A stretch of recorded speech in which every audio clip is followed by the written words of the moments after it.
There is so much pain on this planet about man, woman, and relating. It goes on rinse and repeat, generation after generation, and the only thing that stops that allows that recycling of pain to ease and even dissolve for good, is consciousness. Because if you are in separation, if you are a separate self, if you think you're a person, you're not, by the way, but if you think you are, then you are going to need your consciousness to live a good and intelligent life, and to notice what works in life and what doesn't work. Life has rules. It has limits, it has structures, and it has intelligence. And in the intelligence is the freedom and the choice.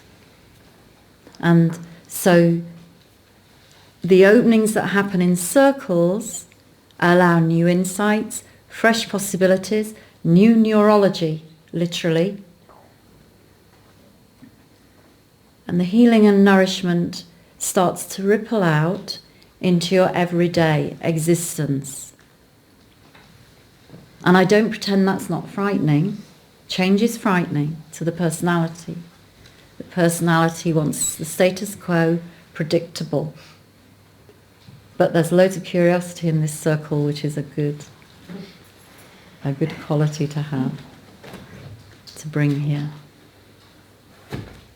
So just a few more words about the joyful loving work, the relating work. It's about heart, growing the heart. Above all, it's about that. Because for the separate self, there are beautiful conscious intentions and also shadows. And everything is quickening. We are in a quickening now. So the acceleration of emergence of shadow and the brightness of consciousness is creating more tension and more need for more intensive transformational work.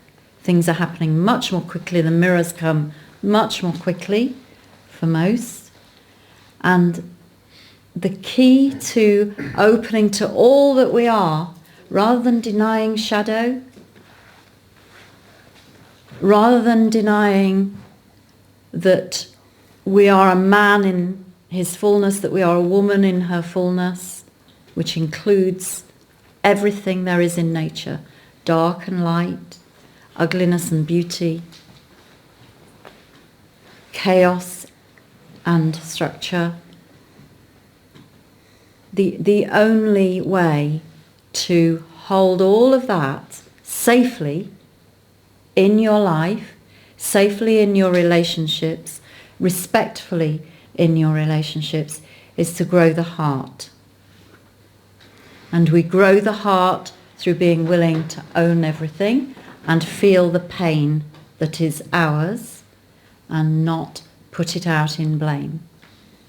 So it all sounds very simple, and it isn't.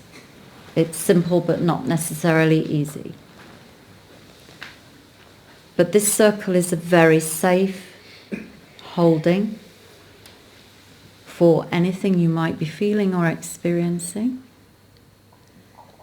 It's a safe place to learn, because it can take many years to learn to integrate body, heart, soul, mind, so that everything is one.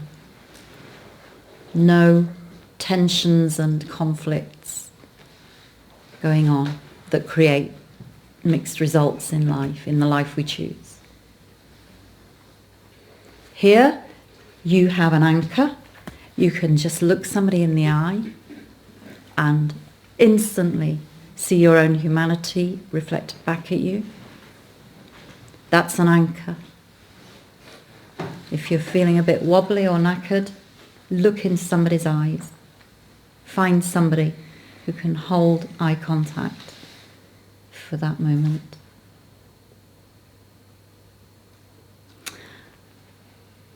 You also learn here not only that there is an anchor in consciousness, but that you can be safe in speaking your emotional secrets, your vulnerabilities.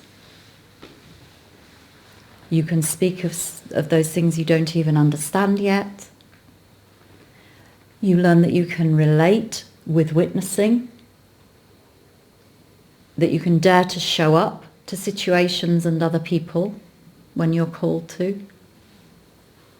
And more you can learn a trust in your being, in the wholeness of your being. And I'm really deeply touched that the men and women sitting here today in this circle actually trust themselves enough to give themselves space like this. And trust life enough. And trust their courage enough and the draw of the soul. I celebrate that. Thank you for being here.